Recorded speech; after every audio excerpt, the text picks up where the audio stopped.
effectivement, donc le retrait du vaccin DTP Sanofi en 2008, qui était à 6,54, a entraîné un surcoût, puisqu'il y a eu un report de vaccination sur le Revaxis qui vaut 9,98. Donc un surcoût de 3,44 € à la dose vaccinale.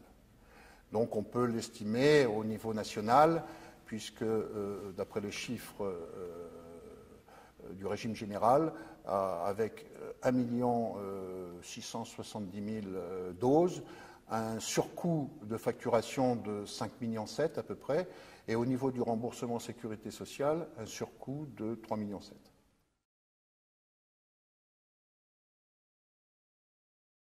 Effectivement, les vaccins sont devenus un jackpot pour les laboratoires. Bon, il y a très peu d'intervenants sur le marché et les laboratoires ont compris qu'en plus, on vaccine des millions de personnes. Hein, ce sont de larges échelles de vaccination. Et donc, on est toujours dans le même processus que pour le médicament classique, hein, du cholestérol, de l'hypertension, du diabète. Il faut augmenter les prix.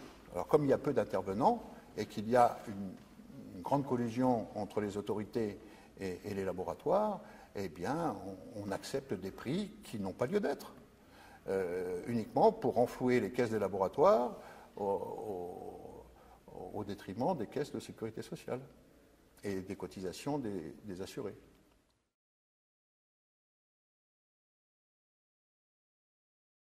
Aujourd'hui, si j'avais un enfant en bas âge, je vais être grand-père là dans peu de temps, eh bien, on prend un risque, même s'il est petit, de créer des effets secondaires. Et donc, alors qu'il serait tellement simple de proposer, mais je crois qu'il y a des laboratoires américains qui travaillent sur le sujet, de revenir un petit peu sur l'adsorbant et de revenir aux fabrications d'antan, c'est-à-dire à base de phosphate de calcium, qui est un composant de l'os et qui n'a aucun effet secondaire, par rapport aux très fortes suspicions qui règnent sur l'aluminium.